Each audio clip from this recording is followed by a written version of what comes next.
रही होगी आपको, मैंने म्यूट कर रखा था, ठीक है। सो ऑलमोस्ट सभी स्टूडेंट जुड़ रहे हैं। सो प्रीवियस लेक्चर में हम लोग सेक्शन 1231 प्रॉपर्टी के बारे में डिस्कस कर चुके थे कि सर 1213 प्रॉपर्टी क्या होती है। लेकिन आज का एक लेक्चर बहुत ज्यादा इंपॉर्टेंट, क्योंकि ये थोड़ा सा कॉम्प्लिकेटेड भी पड़ता है। आवाज आ रही है सभी को? एक बार कंफर्म कर दें मुझे।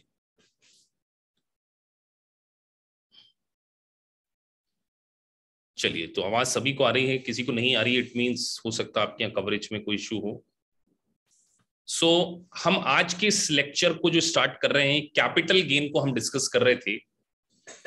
सो हमने पहला लेक्चर में क्या डिस्कस किया सर, कि एक तो हमने पूरा इनकम स्टेटमेंट के फॉर्मेट को समझा, उसके बाद हम आइटमाइज के बारे में थोड़ा सा डिस्कस किया हमने, और उसके बाद जो हमने डिस्कस किया कि सर सेक्शन 1231 रिकैप्चर के बारे में सेकंड लेक्चर में हम थोड़ा सा ब्रीफ में डिस्कस कर चुके थे। सो अब जो हम डिस्कस करने वाले हैं, आपके सामने स्क्रीन पर आपको देखने को मिल रहा होगा कुछ चीजें। एक तो सेक्शन 1231 प्रॉपर्टी के बारे में देखने को मिल रहा है, सेक्शन 1245, सेक्शन 1250। तो आज का जो लेक्चर है वो बहुत ज्यादा इंपॉर्टेंट है, क्योंकि ये है एक साथ हम डिस्कस करने, मतलब आज और जो नेक्स्ट क्लास होगी उस क्लास तक ये पूरा डिटेल फिनिश हो जाएगा। सबसे पहले हमें इन तीनों सेक्शन को साथ में क्यों पढ़ना चाहिए, वो आपको पूरा लेक्चर समझने के बाद, करीब करीब 1.5-2 घंटे का जो लेक्चर होगा, उसके बाद आपको पूरी तरीके से डिटेल में समझ में आ जाएगा। तो सबसे पहले कुछ डेफिनेशन को मैंने यहां पे मेंशन किया है कि सर सेक्शन 1231 प्रॉपर्टी, क्योंकि अगर आपको डेफिनेशन क्लियर नहीं हुई ना तो आपको बहुत ज्यादा स्ट्रगल करना पड़ेगा। तो मैं यहां पर बिल्कुल बहुत ही माइन्यूटली चीजों को ऑब्जर्व करवा रहा हूं। ये मैंने बीच में एक रो भी खींच दी कि सबसे पहले आपका फोकस होना चाहिए कि सर सेक्शन 1231 की प्रॉपर्टी हम इतने अच्छे से समझ लें कि हमें फ्यूचर में कंफ्यूजन ना हो।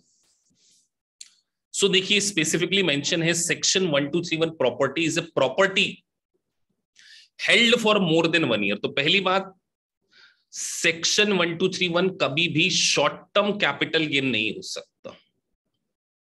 एक बात तो ये ध्यान रखना है कि सर सेक्शन 1231 प्रॉपर्टी हमेशा लॉन्ग टर्म के केस में एप्लीकेबल होने वाला है। दूसरी बात, जब आप मेन प्रोविजन पढ़ेंगे, मैं आपको बार बार ये रिमाइंड करा रहा हूं, this is not the main curriculum, it is a fundamental of US taxation as well as some master class, जिसमें कि हम बहुत ज्यादा कॉम्प्लिकेटेड टॉपिक को डिस्कस करने वाले हैं। तो जो भी मैं यहां पे डिस्कस करूंगा वो सुपर टफ होगा for understanding point of view student, लेकिन उस टफनेस को, उस डिफिकल्ट को हम इजी बनाने वाले हैं। तो पहली डेट से जब कभी भी आपके दिमाग में सेक्शन 1231 प्रॉपर्टी आए तो 2-3 बातें क्लियर होना चाहिए कि सर एक तो मोर देन 1 ईयर होना चाहिए, और देखिए साफ लिखा है रियल, छोटा सा वर्ड मिस कर गए मिस्टेक हो जाएगी, रियल और depreciable property used in trade और बिजनेस। तो दूसरी बात जो निकल के आई सर, हाईलाइट कर रहे हैं कि रियल प्रॉपर्टी होना चाहिए। रियल प्रॉपर्टी मतलब सर बिल्डिंग, लैंड के ऊपर भी, और सर क्योंकि यहाँ पे डेप्रिशिएबल लगा तो कई बार बच्चे सोचते सर क्या लैंड नहीं, लैंड के ऊपर अगर मान के चलिए कोई पार्किंग लॉट्स वगैरह बना है, कोई इंप्रूवमेंट है, तो लैंड इंप्रूवमेंट को कंसीडर किया जाएगा, क्योंकि लैंड इंप्रूवमेंट के ऊपर डेप्रिसिएशन हम क्लेम करते हैं। So section 1231 property means more than 1 होना चाहिए और रियल प्रॉपर्टी होना चाहिए, और वो बिजनेस में यूज होना चाहिए, और उसके ऊपर आप डेप्रिसिएशन क्लेम कर रहे हो। पहली कंडीशन तो यही है। दूसरी कंडीशन, अब देखिए यहां पे एक और वर्ड लिखा, involuntarily converted capital assets held in connection with the trade और बिजनेस। मतलब इनवॉलंटरीली कन्वर्टेड का मतलब होता है कि जैसे मान के चलो कोई भूकंप आ गया, अब वो प्रॉपर्टी आपकी डिस्ट्रॉय हो गई, ये गवर्नमेंट ने एक्वायर कर ली, इनवॉलंटरीली कन्वर्ट करना पड़ गया आपको, और आपको कोई प्रॉफिट हो गया उसके ऊपर। अब आपका एक हाईवे पे एक बिल्डिंग आती थी, गवर्नमेंट ने बोला ये बिल्डिंग गिराना पड़ेगी, यहां से तो हम रेलवे ब्रिज बनाने वाले, तो वो इनवॉलंटरीली तो नहीं कन्वर्ट हो रही ना, इनवॉलंटरीली हो रही है। सो सेक्शन 1231 प्रॉपर्टी केवल रियल एस्टेट के ऊपर एप्लीकेबल होता है, और मैंने बहुत अच्छे से एक एग्जांपल को कोट कर दिया है, that are not section 123 property include personal use property and inventory। ये दोनों वर्ड याद रख लो। कि सर अगर हम उसमें बिजनेस करते हैं, मान के चलो मैं एक रियल एस्टेट एजेंट हूं और मैं बिल्डिंग को खरीदता बेचता हूं, तो सेक्शन 1231 मेरे ऊपर एप्लीकेबल नहीं होने वाला, क्योंकि वो मैं बिजनेस के लिए यूज नहीं कर रहा हूं, मैं बिजनेस में उसको खरीद के बेच रहा हूं, मतलब वो मेरा स्टॉक इन ट्रेड है, तब एप्लीकेबल नहीं होगा। और पर्सनल यूज प्रॉपर्टी, क्या कोई मुझे एग्जांपल बता सकता है चैट बॉक्स में लिखकर कि सर पर्सनल यूज प्रॉपर्टी किसको बोलते हैं? क्या कोई स्टूडेंट इस क्लास में ऐसा है जो ये मुझे बता दे कि सर हमें लगता है कि पर्सनल यूज प्रॉपर्टी ये होना चाहिए? बाकी बच्चे भी आ रहे हैं, मैसेज आया कुछ लोगों को, शायद मीटिंग आईडी मैंने वैसे टेलीग्राम में डाल दिया था, तो अभी इसका यही है। तो किसको बोलते हैं सर? तो हमें ये ध्यान रखना है सर, आपने जब रियल के बाद बोल दिया तो उसके बाद एक पर्सनल यूज की कार हो गई सर, वो भी क्या कहलाएगी आपकी? आप सर बार बार यही तो कह रहे हो हमें कि सर पर्सनल यूज प्रॉपर्टी मतलब कार हो सकती है, कंप्यूटर हो सकता है, फर्नीचर हो सकता है, दीज ऑल आर क्या है आपकी? It is not 1231 property. क्या साफ लिखा है? That are not section 1231 property include personal use property in inventory. तो सर अब हम ये डेफिनेशन समझ गए। अब उसके बाद सर ये समझे डेफिनेशन, सीधे हम जंप कर रहे हैं 1245। देखो यहां से सीधे जंप किया हमने, ये यहाँ पे 1245 साथ में पढ़ना जरूरी है। Section 1245 property generally is a depreciable personal property used in trade और बिजनेस फॉर ओवर 12 मंथ। मतलब आपको यह समझना है कि कोई ऐसी प्रॉपर्टी जो कि डेप्रिशिएबल है, जो कि डेप्रिशिएबल है, लेकिन वो कौन सी है? पर्सनल। देखो पर्सनल के ऊपर रेड लगा रखा है क्योंकि कंफ्यूजन हो जाएगा। Personal property used in trade और बिजनेस, तो computer, furniture, machinery, these all are not section 1231, these all are section 1245 property. तो अब आपके दिमाग में दो चीज होना चाहिए कि सर मतलब आप ये बोलना चाहते हो कि सर बिल्डिंग अगर हम हमारे बिजनेस के लिए यूज कर रहे हैं, दिस इज 1231। सर बिल्डिंग को खरीदते बेचते हैं, दैट इज नॉट 1231। सर कोई फर्नीचर है जिसके ऊपर बिजनेस में डेप्रिशिएबल कर रहे हैं, डेप्रिसिएशन ले रहे हैं, दैट इज सेक्शन 1245 प्रॉपर्टी। फिर सर सेक्शन 12450, उसके साथ में एक वर्ड लिखा है डेप्रिशिएबल रियल प्रॉपर्टी। अब अगेन आपको कंफ्यूजन हो सकता है कि sir section 1250 property is all depreciable real property, depreciable real property such as building और its construction structural component that is not and never has been 1245 property. तो क्या मैं आपसे पूछूं, क्या 1231 और 12450 एक जैसी प्रॉपर्टी है, सेम प्रॉपर्टी है क्या? यस और नो? आपके सामने ये लिखा है, आपको ये पढ़ना है। क्या हम ये कह सकते हैं सर कि सेक्शन 1250 और 1231 एक ही प्रॉपर्टी है? यस और नो?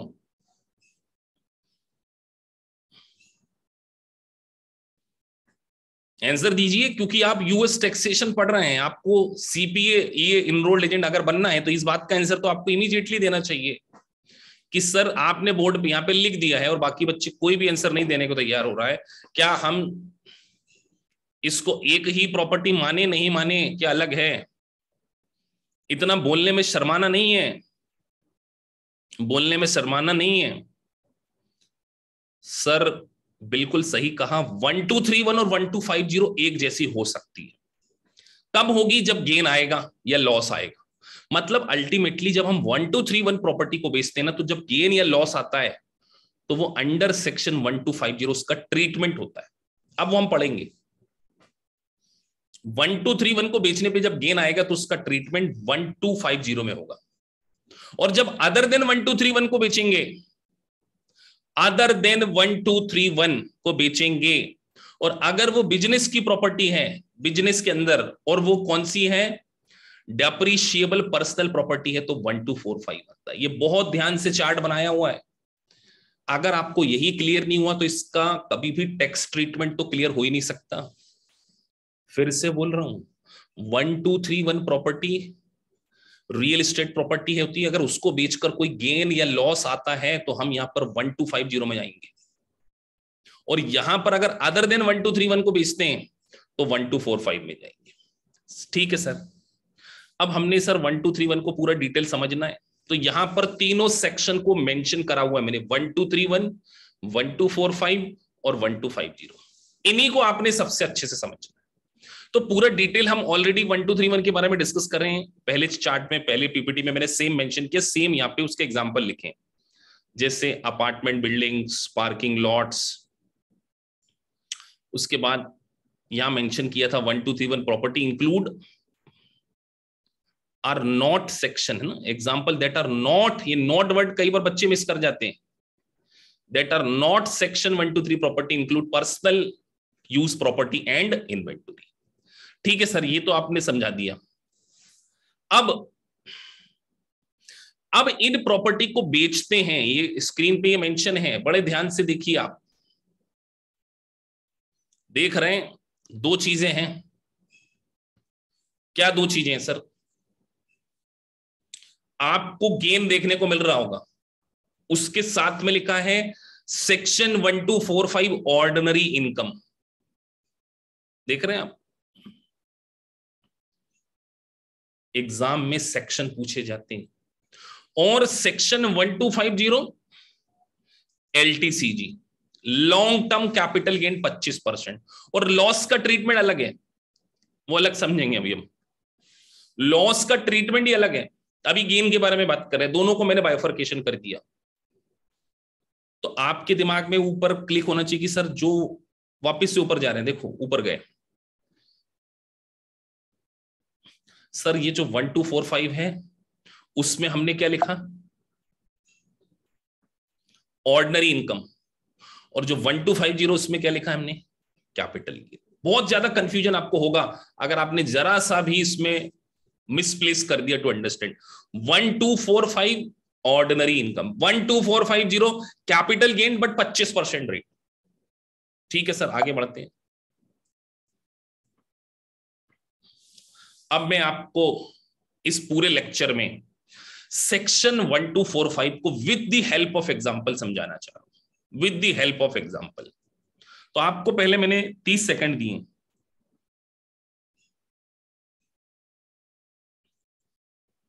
30 सेकंड मैंने आपको दिए हैं कि आप इसको एक बार अच्छे से पढ़ें, सिर्फ पढ़ें, पूरा समझाऊंगा मैं।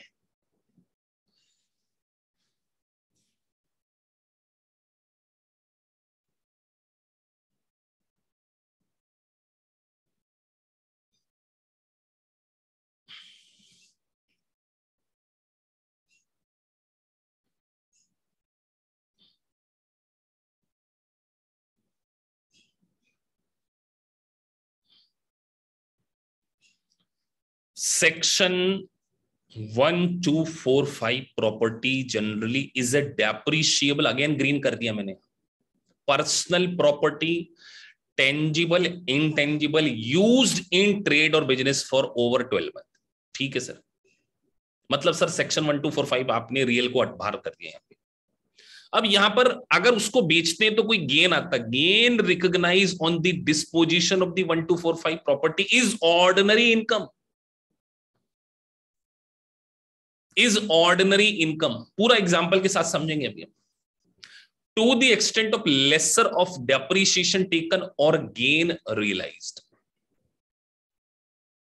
क्या बोल रहे हैं कि अगर आपके पास कोई पर्सनल प्रॉपर्टी थी, उसके ऊपर आपने अगर कोई डेप्रिसिएशन क्लेम किया है और उस प्रॉपर्टी को अगर आप बेच देते हैं, तो जितना डेप्रिसिएशन क्लेम किया है या जो गेन हुआ है, दोनों में से जो कम है, दोनों में से जो कम है, उसको हम ऑर्डिनरी इनकम मानते हैं। लिखा है lesser of all the depreciation taken और गेन रियलाइज। तो पहली बात तो सर हमें दो वर्ड समझने पड़ेंगे। मैंने बोला ये लंबा लेक्चर है, अगले लेक्चर तक जाएगा पूरा डिटेल।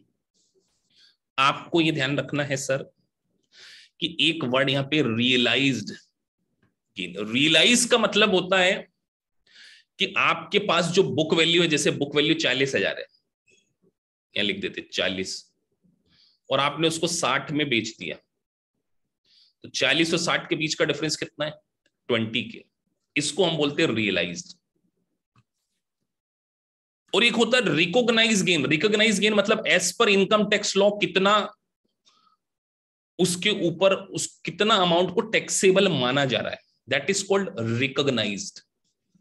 फिर से बेचने पर जो मिलता है, 60 की बेची, 40 की प्रॉपर्टी की बुक वैल्यू थी 20,000, दैट इज कॉल्ड रियलाइज्ड। और इनकम टैक्स डिपार्टमेंट उसके ऊपर कितनी वैल्यू के ऊपर कितना उसको टैक्सेबल कंसीडर करता है, दैट इज कॉल्ड रिकॉग्नाइज्ड। तो यहां पर एक वर्ड दिया गया है कि अगर आप सेक्शन 1245 की प्रॉपर्टी को बेचते हैं तो अगर आपने उसके ऊपर जितना भी डेप्रिसिएशन क्लेम किया है वो या जो गेन रियलाइज्ड हुआ है, दोनों में से जो कम है उसको हम ऑर्डिनरी इनकम मानेंगे। पहली चीज। सर कोई एग्जांपल? बेटा चलो नीचे ही एग्जांपल दिया, ये एग्जांपल के बाद वापस ऊपर जाऊंगा, स्टेप में पढ़ेंगे। अब आप वापस से एग्जांपल पढ़िए, पहला वाला ये एग्जांपल पढ़ना है आपको। इस एग्जांपल को पढ़ना है बस, बहुत अच्छे से पढ़ो, बहुत ज्यादा इंपॉर्टेंट है, पूरा डिटेल आपको समझ में आनी चाहिए, कोई जल्दी नहीं है, क्योंकि ये समझ लिया 5% मार्क्स आपको आ सकते, 5 नंबर का क्वेश्चन आ ही जाता है, मिनिमम 5 तो आ ही जाएंगे। उम्मीद है आप पढ़ रहे होंगे।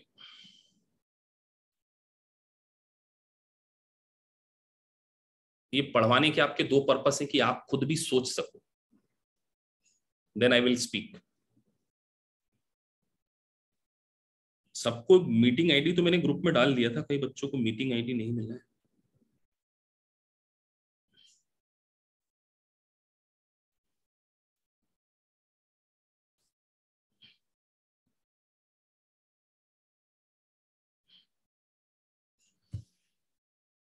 Stewart purchase a machinery 20,000। Sir 20,000 की मशीनरी खरीदी थी और उसके ऊपर 14,000 डेप्रीशिएशन क्लेम कर लिया। बताइए ये जो 20,000 माइनस 14,000 इसको क्या बोलते हैं? इसको आप टैक्स की लैंग्वेज में क्या बोलते हैं? आपको पार्टिसिपेट करना पड़ेगा अगर आप लाइव क्लास में आ रहे। बाकी 90% बच्चे तो रिकॉर्डिंग में खुश हैं, तो ये आपको पता होना चाहिए कि इसके बीच को टैक्सेशन टर्मिनोलॉजी में क्या बोलते हैं। तो इसको हम बोलते हैं बेसिस। क्या बोलते हैं? Adjusted basis. बिल्कुल सही बोला, this is called adjusted basis, है ना। तो सर यहाँ पे एडजस्टेड बेसिस ऊपर लिख रहा हूं, कितना है सर? 20 में से 14 गया है, तो 6,000 इज योर एडजस्टेड बेसिस, है ना। ठीक है sir. Before selling the assets for 9,000, तो सर बेचा 9,000 में बेच दिया, ये 9,000 है ना। ये पीडीएफ में पेन चला रहा हूं तो इसलिए थोड़ा सा समझने में 9,000 लिखा ना, दो ना दिखे किसी को, 9 के है। अब देखो 0 बन जाता है, इसलिए ऐसा लिख रहा हूं ना 9,000, वैसे यहां लिखा हुआ है। तो सर 20 माइनस 14, 6,000 की प्रॉपर्टी को आपने कितने में बेच दिया सर? 9,000 में बेच दिया। इसका मतलब इस 3,000 के गेन को आप क्या बोलोगे? सबसे पहले तो मुझे बताइए, इस 3,000 के गेन को क्या बोलने वाले हो? Sir this is called ordinary income? Not at all, this is not ordinary income, this is called realised gain.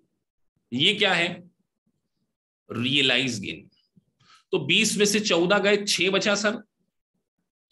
6 की प्रॉपर्टी को 9 में बेचा, तो जो बीच का डिफरेंस आया वो 3,000 आया। ये जो 3,000 गेन है इसको बोलते हैं रियलाइज। और डेप्रीशिएशन कितना क्लेम किया है? डेप्रीशिएशन सर इसके ऊपर हमने 6 क्लेम किया, तो दोनों में से कम क्या है? दोनों में से 6 और 3 में से कम 3 है, तो इस 3 को हमने ऑर्डिनरी इनकम मान लिया। तो पहला गणित जो ऊपर हम पढ़ के आ रहे थे उसका एग्जाम्पल भी यही है कि सर आपने अब हमको एक चीज बहुत अच्छे से समझा दी कि सर हम तो आंख मूछ लेंगे ऐसे जैसे मैंने मूछी हुई है, और ऐसा सोचेंगे कि सर सेक्शन 1245 की प्रॉपर्टी का मतलब पहले यह है कि कोई भी ऐसी प्रॉपर्टी जो कि पर्सनल प्रॉपर्टी है, रियल प्रॉपर्टी नहीं है, उसके ऊपर अगर हम बिजनेस में डेप्रीशिएशन क्लेम करते हैं और उसको अगर बाद में बेच देते हैं, तो जो रियलाइज गेन होता है और जो डेप्रीशिएशन होता है, दोनों में से जो कम होता है उसको हम क्या मान लेते हैं? उसको हम क्या मान लेते हैं सर?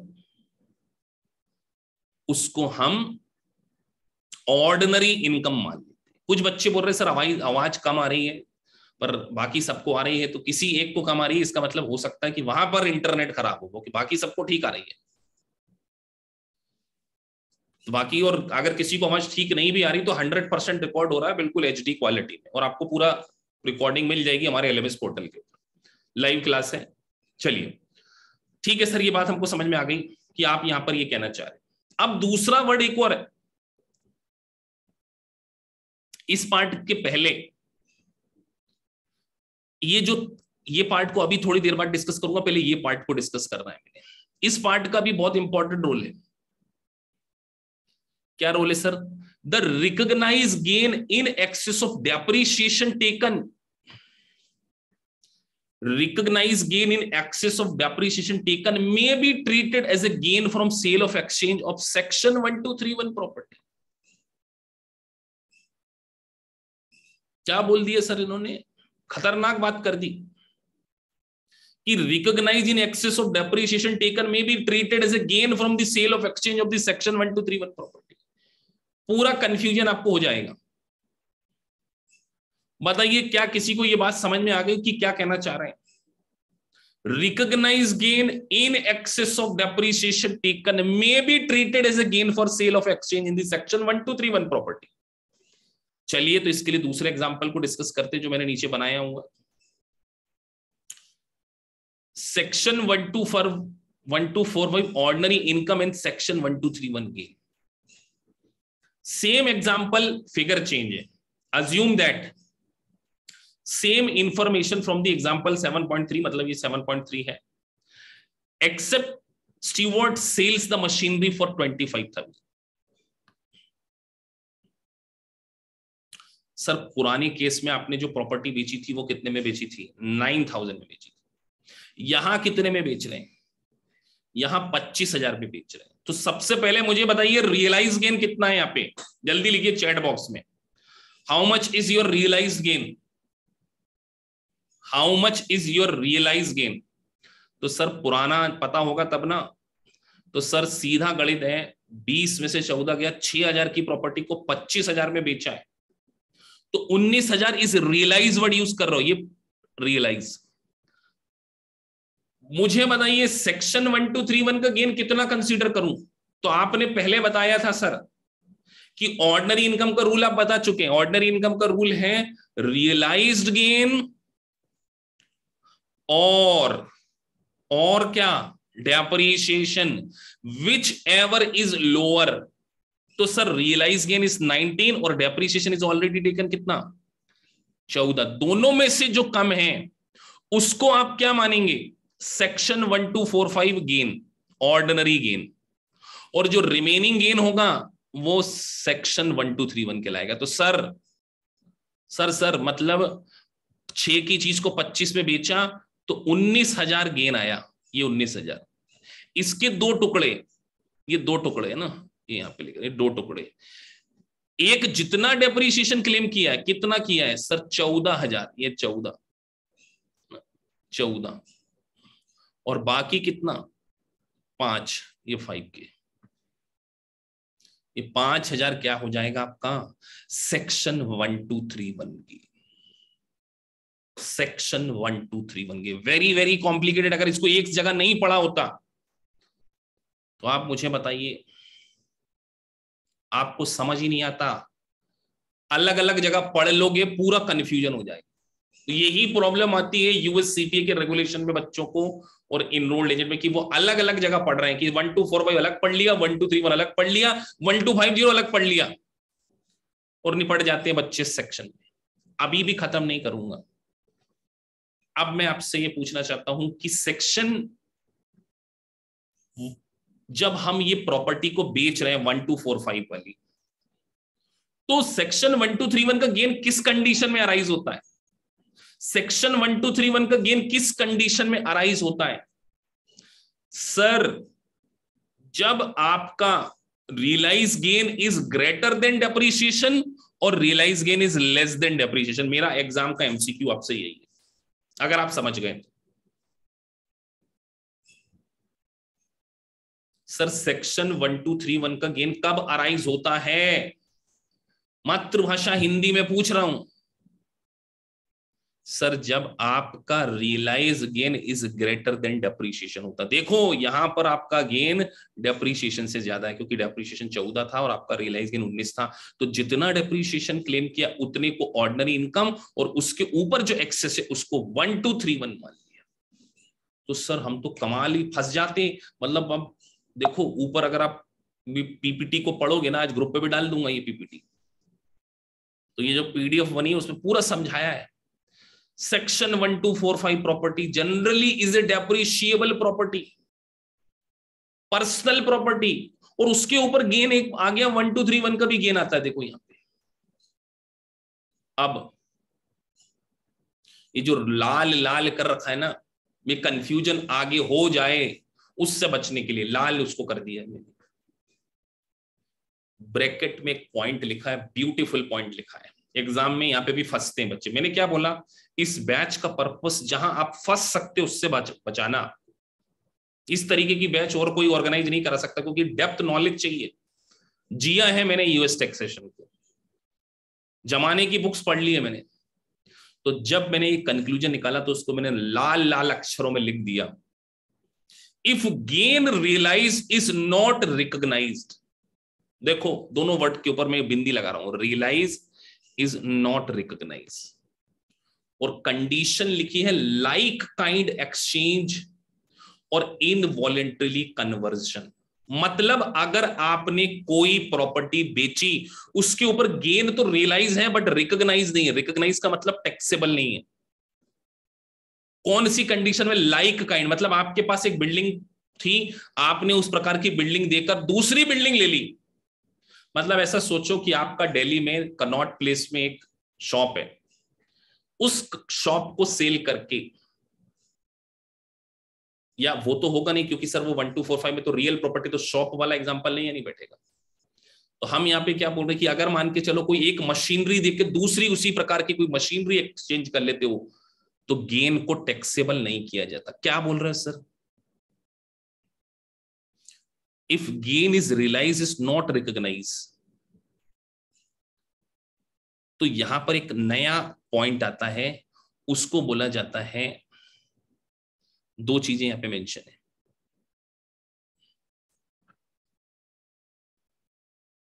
दो चीजें क्या मेंशन है कि सर अगर हमने if gain is realised is not recognised, मतलब उसको कैपिटल गेन तो नहीं मानेंगे लेकिन हम एक सेक्शन 1245 की ऑर्डिनरी इनकम मान सकते। किसको, जब लाइक काइंड एक्सचेंज या इनवॉलेंटरीली कन्वर्जन होता है तो वो ऑर्डिनरी इनकम क्या होगी, जितना भी आपको गेन हुआ है वो प्लस साथ में कोई fair market value of the property that is not section 124 property. मतलब आप सोचो आपके पास ए मशीन थी, ये एक मशीन थी ए नंबर की, ये बी थी, आपने ए दे दी और बदले में बी ले ली। ये एग्जांपल देके समझा रहा हूं। ए को दिया और बी को आपने ले लिया, ए को देके बी को ले लिया, तो क्या हो गया, लाइक काइंड एक्सचेंज हो गया। तो वो बोलते हैं कि आप देखो कि बदले में कुछ और प्रॉपर्टी भी मिली। क्या हो सकता है कि ए को देके बी तो मिला ही मिला और साथ में उन्होंने आपको एक और जनरेटर और दे दिया, ये जनरेटर भी दे दिया। आपके पास ए नाम की प्रॉपर्टी थी, आपने ए देके बी ले लिया और एक आपको साथ में जनरेटर भी मिल गया। तो वो बोलते हैं जो गेन हुआ है plus fair market value of the property that fair market value of the property acquired that is not section 124 property and is not including the computing the recognize, इन दोनों का टोटल आपके लिए ऑर्डिनरी इनकम मान लिए। फिर से सुन लो, अगर gain recognise जो रियलाइज है उसको टैक्सेबल नहीं किया जाता, किस कंडीशन में, अगर वो लाइक काइंड एक्सचेंज हो तो उसके ऊपर सेक्शन 1245 की ऑर्डिनरी इनकम का एप्लीकेबल होता है। और ऑर्डिनरी इनकम का मतलब gain recognized plus fair market value of the property acquired that is not the section 1245 property and is not including the computing the recognized। मतलब कोई अदर प्रॉपर्टी आपको मिल रही है तो उसकी फेयर मार्केट वैल्यू और गेन रिकॉग्नाइज दोनों का टोटल सेक्शन 1245 की ऑर्डिनरी इनकम माना जाता है। एक एक्सेप्शन केस में वो ये वाला है। तो अभी सर हमने 1245 पढ़ा, 1245 भी पढ़ा, अभी 1250 नहीं पढ़ा है, क्योंकि 1245 अलग है और 1250 अलग है। अब हम 12450 के ऊपर भी आएंगे, दो एग्जांपल हमने डिस्कस किए। अब अगेन आप एक जरा 12450 को पढ़िए, और मैं पॉज कर रहा हूं, मतलब ये रिकॉर्डिंग में के लिए थोड़ी देर के लिए इसको पॉज कर रहा हूं ताकि आप आराम से पहले इसको पढ़ सको, और फिर हम कुछ बहुत टेक्निकल पॉइंट को इसको डिस्कस करेंगे। पहले मैं चाहूंगा कि आप 5 मिनट इसको पढ़ें, और जो वीडियो देख रहे हैं वो खुद ही पॉज कर लेना वीडियो और पढ़ना इसको। चलिए तो हम पढ़ रहे हैं। अब सेक्शन 12450 एक अलग कहानी बोलता है, और ऐसी कहानी बोलता है कि आपको 1245 से बहुत सेग्रीगेट करना पड़ेगा इसको। तो डेफिनेशन क्या बोलती है? एक इंपॉर्टेंट लाइन के ऊपर फोकस होना चाहिए, real property. 1245 is not an real property, 1250 is a real property. ये लिख लेना अपने पास बड़े अच्छे अक्षरों में, पहले चार्ट पे लिखा हुआ है मैंने। Such building structural component that is not and has never been section 1245 property। मतलब कसम खा लो कि sir 1250 real real real real, 1245 other than real, but both are business property, क्योंकि दोनों में डेप्रिसिएशन लगता है। एक बात सर आपने समझा दी, एग्जाम्पल फिर से दे दिया। Shopping mall, apartment, office building, low income housing, rental position of resident, escalator, elevators, ये सब क्या है? 1250 प्रॉपर्टी। अब आपने इसको समझ लिया, दिस इज योर 1250। अब 1250 के रूल भाई साहब बहुत अलग है, माशाअल्लाह रूल है। दो तीन चीजें ध्यान रखना पड़ेगी। Excess of accelerated depreciation taken over SL is ordinary income to the extent of gain recognized, to the extent of gain recognized। पहला खतरनाक रूल जो आपको कंफ्यूज करेगा, बहुत शानदार तरीके से एग्जांपल देके समझाऊंगा। वो ये बोलना चाहते हैं कि अगर कोई प्रॉपर्टी 1250 की है, उसको आपने बेचा, तो इनकम टैक्स के अंदर एक डेप्रिसिएशन का रूल है जिसको बोलेंगे marks depreciation, accelerated depreciation. Income tax के अकॉर्डिंग एक डेप्रिसिएशन लगता है, इनकम टैक्स के अकॉर्डिंग एक डेप्रिसिएशन लगता है सर। और एक डेप्रिसिएशन होता है स्ट्रेट लाइन मेथड, जितनी प्रॉपर्टी का बेसिस होता है उसको प्रॉपर्टी की लाइफ से डिवाइड कर देते, तो वो बोलते हैं स्ट्रेट लाइन डेप्रिसिएशन। तो यहां पर क्या बोला गया है? The excess of accelerated depreciation taken over SL is ordinary income। Example से समझेंगे, एग्जाम्पल बनाया हुआ है।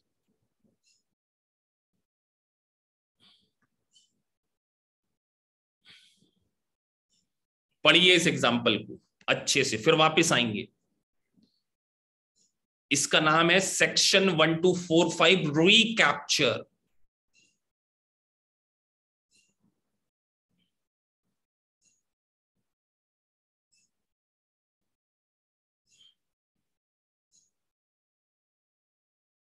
अब देखिए मिक्स हो गया 1250 भी, 1250 मिक्स हो गया, और उसके साथ में 1245 का नया कॉन्सेप्ट आ गया, और एक 1231 भी आ गया साला। लेकिन मतलब सर आप ये कहना चाह रहे हो कि जो प्रॉपर्टी 1250 की, उसके अंदर भी दो चीजें आ जाती है, 1245 और 1231। इसीलिए तो ये इसको इस क्लास में लिया गया है, अदरवाइज मेन क्लास में इसको पढ़ाते हैं, लेकिन यहां पर ज्यादा डिटेल में कवर कर रहे हैं। तो देखिए जनवरी 17 year 1 relief corporation purchase and placed into service 7 year marks tangible property. $1,00,000 $100,000 की एक प्रॉपर्टी को खरीद के लेकर आए। December 20 year 4 relief corporation sold the property for 1,05,000 after taking marks depreciation deduction।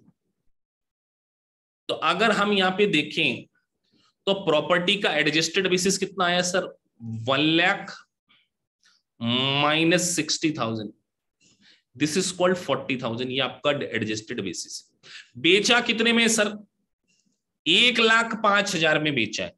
तो सर 40 और 1,05,000 के बीच का डिफरेंस हो गया 65,000। इस डेप्रीशिएशन को हमने क्या बोला? गेन। मतलब ये जो बीच का, सॉरी डेप्रीशिएशन नहीं, 1,05,000 और 40,000 के बीच का जो डिफरेंस है 65,000 गेन है ना, 65।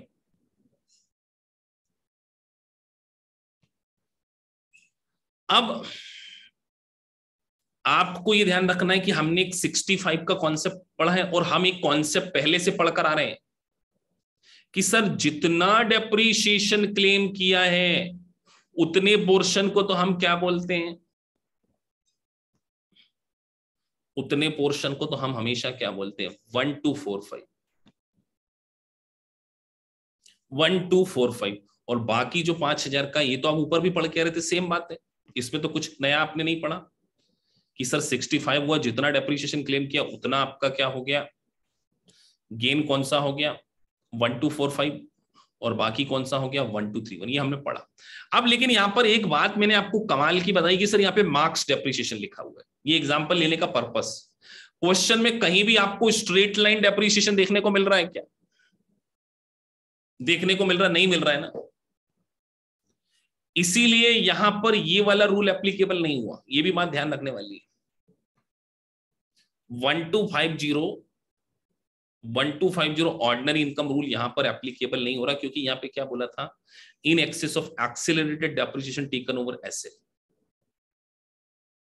क्योंकि यहां पर क्वेश्चन में आपको स्ट्रेट लाइन डेप्रिसिएशन नहीं दिया है। लेकिन अगर सर क्वेश्चन में स्ट्रेट लाइन डेप्रिसिएशन दिया होता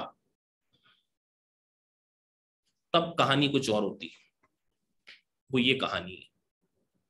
अब इसको भी पढ़िए और दोनों में देखिए कोरिलेट करना बहुत जरूरी है, दोनों एग्जाम्पल को समझना बहुत जरूरी है। पढ़िए आराम से 1-2 मिनट।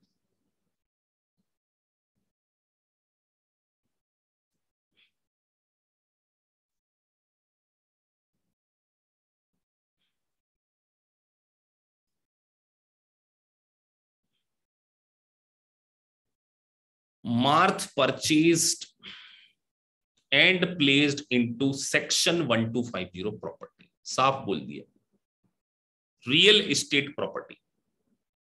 $600,000 की खरीदी।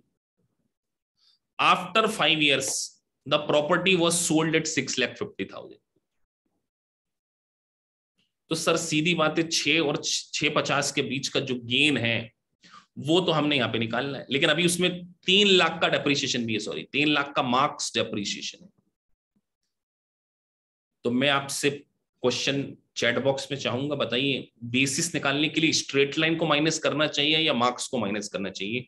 सबसे पहला क्वेश्चन तो आपको ये भी क्लियर होना चाहिए, लॉजिकली क्लियर होना चाहिए, क्योंकि मैंने एक वर्ड बोला है सर मार्क्स। क्यों मार्क्स? मार्क्स क्यों बोला सर आपने? अरे लॉजिक है ना सर, मार्क्स टैक्स का लॉ है, टैक्स के अकॉर्डिंग जो डेप्रीशिएशन लगेगा। तो मार्क्स का डेप्रीशिएशन कितना है बच्चों? 3 लाख। तो 6 लाख माइनस 3 लाख, यहां पर एडजस्टेड बेसिस 3 आ गया, 3 लाख। बेचा कितने में सर? 6.5 लाख में। तो इसका मतलब गेन जो आया है वो 3.5 लाख आया। बस अब यहां पे रूल लगेगा। मुझे बताइए कितना एक्सेस जो है वो स्ट्रेट लाइन के ऊपर है? कितना एक्सेस स्ट्रेट लाइन के ऊपर है? एक्सेस ऑफ स्ट्रेट लाइन कितना है sir? Excess of straight line आपने बोला था ये है आपका स्ट्रेट लाइन 1 और ये कितना है 3, तो 2 लाख है। इस 2 लाख को हम क्या मानते हैं? Ordinary gain. और बाकी को क्या मानते हैं? बाकी को हम मानते हैं 1231 कैपिटल गेन और इसके ऊपर मैक्सिमम रेट 25%। तो वापस पीछे जाते हैं, वापस से पीछे जाना पड़ेगा प्रोविजन के ऊपर एग्जाम्पल को रिकलेक्ट करने के लिए। इन excess of accelerated depreciation taken over straight line depreciation is OI ordinary income। और बाकी जो बचा हुआ है 25%। उसके ऊपर हम क्या लगाते हैं 1231 का गेन लगाते हैं और उसके ऊपर 25%। और एक खूबसूरत बात और, अगर प्रॉपर्टी 1 साल से कम बेची, if the property held is less then 1 year, तो जितना भी डेप्रिसिएशन लगाया उसको हम ऑर्डिनरी इनकम मान लेते हैं। ये इसके कोर कॉन्सेप्ट है। तो जो एग्जाम्पल दिया था आपके दिमाग में फिट बैठ जाना चाहिए, पूरा समराइज में बनाया है कि सर सबसे पहले तो एडजस्टेड बेसिस निकालने के लिए आपने गोल्डन रूल हमेशा याद में बता दिया कि हमेशा इनकम टैक्स मार्क्स का डेप्रिसिएशन माइनस करेंगे। तो 6 lakh minus 3 lakh is equal to 3 lakh बचा। प्रॉपर्टी को बेचा 6.5 लाख में, 3.5 लाख का गेन हुआ। और आपने बता दिया कि जितना मार्क्स स्ट्रेट लाइन के ऊपर है उतने पोर्शन को ऑर्डिनरी इनकम, बाकी को क्या मान लो सेक्शन 1231 की।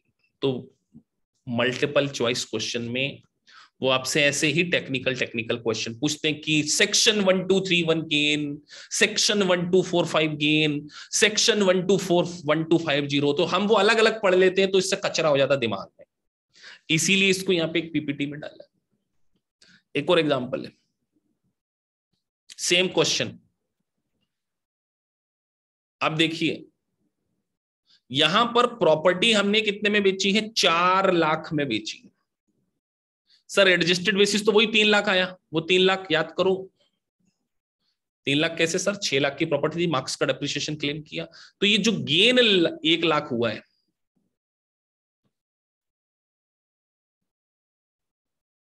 तो आप ध्यान रखिए अभी कितना एक्सेस है। फिर से ध्यान दो, दोनों के बीच में डेप्रिसिएशन कितना है, 2 लाख का ही डिफरेंस है ना, स्ट्रेट लाइन डेप्रिसिएशन और मार्क्स का डेप्रिसिएशन 2 लाख। तो ये जो 2 लाख है यहां से माइनस कर देंगे, 2 लाख तो क्या हो गया आपका दूसरा। उसी प्रकार का एक और एग्जांपल है, 2 लाख जो है depreciation is ordinary income to the extent of gain recognise. अब देखो यहां पर आपको कुछ चीजें आप कंफ्यूज हो सकते हो, फिर से समझो। सर 3 लाख की एडजस्टेड बेसिस थी, ये लिख दिया। प्रॉपर्टी को बेच कितने रहे, कितने में रहे, 4 लाख में बेच रहे ना, तो गेन कितना हुआ, 1 लाख हुआ। आप मुझे बताइए एक्सेस कितना है, एक्सेस 2 लाख है।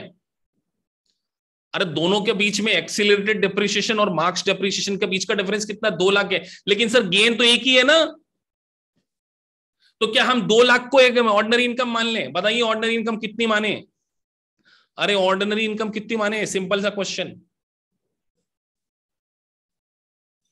सर जितना रियलाइज गेन हुआ उससे ज्यादा कभी भी ऑर्डिनरी इनकम हो ही नहीं सकती, ये भी एक रूल है। मतलब सर यहां पर आपने 2-3 चीजें बड़ी कमाल की समझाई। दोनों एग्जाम्पल को ध्यान से देखो बेटा, ये दोनों एग्जाम्पल बड़े खतरनाक थे। यहां पर हमने प्रॉपर्टी को 6.5 लाख में बेचा था, तो 6.5 लाख माइनस 3 लाख, 3.5 लाख का प्रॉफिट हुआ था। तो 3.5 में से हमने स्ट्रेट लाइन और मार्क्स के बीच के डिफरेंस को ऑर्डिनरी मान लिया 2 लाख, और 1.5 लाख को क्या माना, गेन। लेकिन सर यहां तो गेन ही 1 लाख का था, तो फिर भले ही डिफरेंस 2 लाख का हो, लेकिन हम मैक्सिमम 1 लाख को ही क्या मान सकते हैं। एग्जाम्पल जब ये पीपीटी, ये पीडीएफ जो है टेलीग्राम चैनल पर डाल दूंगा, ये मेरे सेल्फ बनाई हुई है, अलग अलग जगह से मैंने लिया हुआ है इसको। तो ये जो आएगा इसको हम क्या बोलेंगे, ऑर्डिनरी। 1245, 1250, 1231 टुगेदर ही पढ़े जा सकते हैं।